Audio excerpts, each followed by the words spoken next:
பொதுவா ஒரு படத்தோட டிரெக்டர், அந்த படத்தோட சப்-பிளாட்ட இல்லன்னா கேரக்டரோட பேக் ஸ்டோரிக்குன்னு நெறைய ஹிடன் டீட்டெயில்ஸ வச்சிருப்பாரு. அதுவும் நம்ம உலகநாயகன் படம் அப்டின்னா சொல்லவே வேணாம்.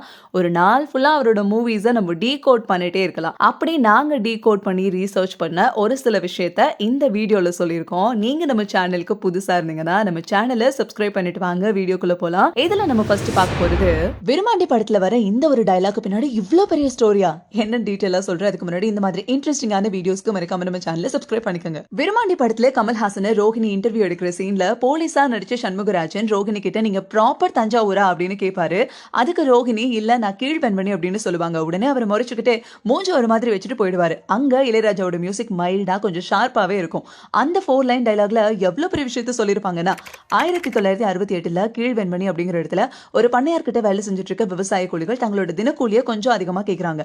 அதுவும் இப்ப இருக்க மாதிரி ஆயிரக்கணக்கிலாம் இல்லைங்க. அவங்களோட தினசரி கூலியே ஒரு படி நெல்லு தான். அதை இன்னும் கொஞ்சம் அதிகமா கொடுங்க அப்படின்னு கேட்டிருக்காங்க. நீங்கெல்லாம் என்கிட்ட கை கட்டி வேலை பார்க்குற தினக்கூலிங்க என் முன்னாடி என்ன எதிர்த்து பேசுறீங்களா அப்படின்னு அங்கிருந்து கோபாலகிருஷ்ணன் நாயுடுங்கிறவர் 1 இல்ல 2 இல்ல 20 பெண்கள் 19 குழந்தைகள்னு மொத்தம் 44 பட்டியலின வேளாண் தொழிலாளர்களை படுகொலை பண்றாரு. இந்த சம்பவத்தை பேஸ் பண்ணி இந்திரா பார்த்த சாரதி அப்படிங்கிறவங்க குருதி புனல்ன்ற புதினத்தை எழுதி 1975ல வெளியிட்டாங்க.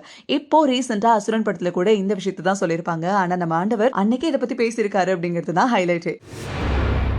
24 படத்துல வர டைமுக்கு பின்னாடி இவ்ளோ டீடைல்ஸ் இருக்கா? இந்த மூவியோட டைட்டில வச்சே இது ஒரு டைம் டிராவல் மூவி தான் அப்படின்னு சொல்லிட்டு எல்லாருக்கும் தெரிஞ்சிருக்கும். Yes 24 movie. ஆனா இந்த மூவி டைம் டிராவல்னு பார்த்தீங்கன்னா, கிளைமாக்ஸ்ல மட்டும் தான் காட்டுவாங்க. இந்த மூவியோட கான்செப்ட்டே டைம கண்ட்ரோல் பண்றதுக்கு தான் சேதுராமன் கேரக்டர் கண்டுபிடிச்சிருப்பாரு. அண்ட் இந்த மூவில தான் பிரசன்ட் டைம ஃப்ரீஸ் பண்ண முடியும் அப்படின்னு காமிச்சிருப்பாங்க. அதுக்கப்புறம் வர சன் மணி கேரக்டர் தான் அந்த வாட்ச் டைம் அண்ட் டேட்லாம் ஃபிக்ஸ் பண்ணி டைம்ல டிராவல் பண்றதுக்கு உண்டான பாசிபிலிட்டீஸ கிரியேட் பண்ணுவாரு. இந்த மூவி ஃபுல்லாவே வாட்ச் அண்ட் டைம் பத்தி நல்ல டைமை வந்து ரொம்ப அழகாவே யூஸ் பண்ணியிருப்பாரு டைரக்டர். ஃபர்ஸ்ட் சேதுராமன் கேரக்டர் வாட்சை இன்வைட் பண்ற டைம் பார்த்தீங்கன்னா 5.08 அப்படின்னு இருக்கும். அதே சீன்ல ஆத்ரேயா கேரக்டரோட இன்ட்ரோ கையில இருக்கிற அந்த வாட்ச்ல பார்த்தீங்கன்னா 5.05 அப்படின்னு இருக்கும். அந்த சீனுக்கு அப்புறமா ஆத்ரேயா சேதுராமன் கேரக்டர் கிட்ட உனக்கும் எனக்கும் ஜஸ்ட் 3 மினிட் தான் டிஃபரன்ஸ் அப்படின்னு ஒரு டயலாக சொல்லுவாரு. ஸோ பிஃபோராவே ஆத்ரேயா 3 மினிட் முன்னாடி இருக்காரு அப்படின்னு சொல்லி ஷோ பண்ணிருவாங்க. அது மட்டும் இல்லாம எப்படி சேதுராமன் கேரக்டர் 5.08க்கு வாட்ச் இன்வென்ஷன் பண்ணுதோ அதே மாதிரி மணி கேரக்டர் அந்த பாக்ஸை ஓபன் பண்ணி வாட்ச் எடுக்கிற டைமும் 5.08 தான் இருக்கும். 96ல் வர இந்த சாங்க்கு பின்னாடி இப்படி ஒரு கதை இருக்கா?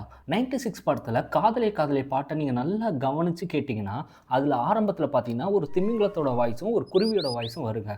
ஏன்டா சம்மந்தம் இல்லாமல் இந்த வாய்ஸ் ஆட் பண்ணியிருக்காங்கன்னு நானும் யோசித்தேன். ஆனால் இந்த வாய்ஸுக்கு பின்னாடி ஒரு கதை இருக்காமாங்க.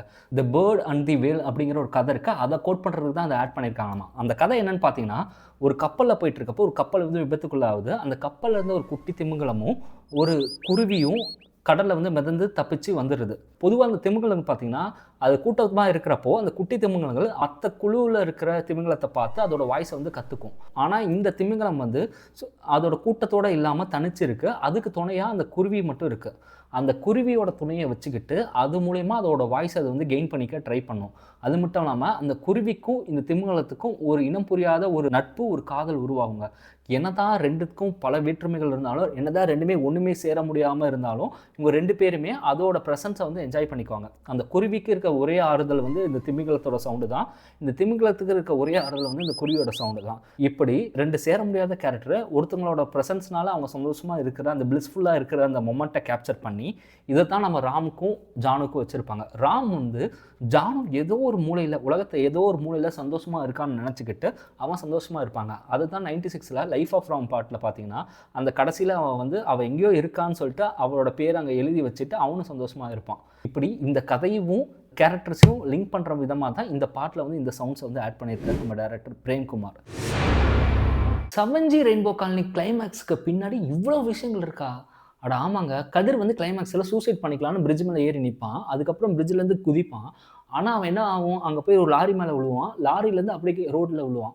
அந்த இடத்துல டிவைன் இன்டர்வென்ஷனோ இல்லை கோயின்சிடன்ஸோ என்னன்னே தெரியாதுங்க. கதிர் வந்து சாக மாட்டான். அவனை வந்து எந்த ஒரு வீக்கில் வந்து அவனை வந்து மோதாது.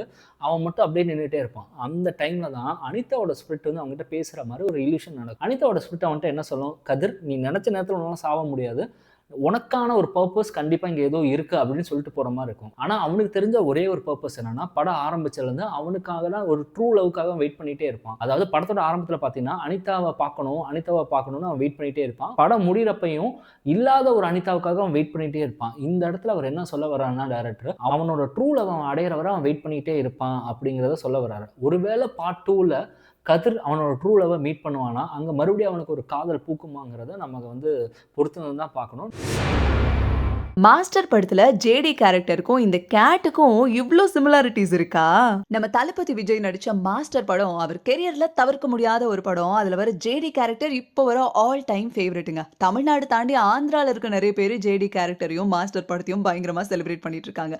அதுக்கு காரணம் அந்த கேரக்டரோட காம்ப்ளெக்ஸ் ட்ரெய்ட்ஸ் தான். ஒரு கேரக்டர் எப்போ ரொம்ப யதார்த்தமா ரியல் லைஃப்க்கு ரொம்ப நெருக்கமா இருக்கோ, அப்ப அந்த கேரக்டர் மக்கள் வந்து பயங்கரமா கனெக்ட் பண்ணிப்பாங்க. அப்படியே ஜேடி கேரக்டர் கூட எப்பவுமே ஒரு கேட் இருக்கும்ல, அது ஏன் வச்சாங்கன்றதுக்கான ரீசனை சொல்லியிருக்காரு அந்த படத்தோட கோ ரைட்டர் ரத்னகுமார். பூனை எப்படி ஒரு மாதிரி தூங்கி வழிஞ்ச மாதிரி இருக்கும், ஆனா ஏதாவது ஒரு ஆபத்து அப்படின்னு வரப்போ பயங்கர ஷார்ப்பா மாறிடும். அதே மாதிரி தான் ஜேடியும். அவர் எப்பவுமே போதையில இருக்க ஒரு ஹேங் ஓவர்ல இருப்பாரு. ஆனா ஏதாச்சும் டேஞ்சர் வந்தா ஹை அலர்ட் ஆயிடுவாரு. இதை ரிசம்பிள் பண்றதுக்காக தான் இந்த பூனைய பெட்டா அவர் கூடயே டிராவல் பண்ண வச்சிருப்பாங்க. மெய்யழகன் படத்துல செருப்ப வச்சு பெரிய பிளேவ நம்ம பிரேம்குமார் பண்ணியிருப்பாரு. இந்த மூவில மெய்யழகனோட செருப்பு லூஸா இருக்கும். அவன் காலுக்கு அது செட் ஆகாம நிக்கவே நிக்காது. அத இளவரசன் ராஜ்கிரண் கிண்டல் பண்ணுவாங்க. ஆக்சுவலி செருப்ப வந்து அந்த கேரக்டரோட பிஹேவியரோட கனெக்ட் பண்ணியிருப்பாரு. ஆரம்பத்துல ஊரையே புடிக்காம வேண்டா வெறுப்பா வர நம்ம அருள்மொழி கேரக்டர் மெய்யழகன் கூட பழக பழக அவர் ஊரையும் அவர் வீட்டையும் எவ்வளோ மிஸ் பண்ணோம் அப்படிங்கிறத புரிஞ்சுக்குவாரு. கொஞ்சம் கொஞ்சமா இன்ட்ரோவர்ட் ஜோன்ல இருந்து மெய்யழகன் மாதிரி ஓப்பன் அப் ஆவாரு.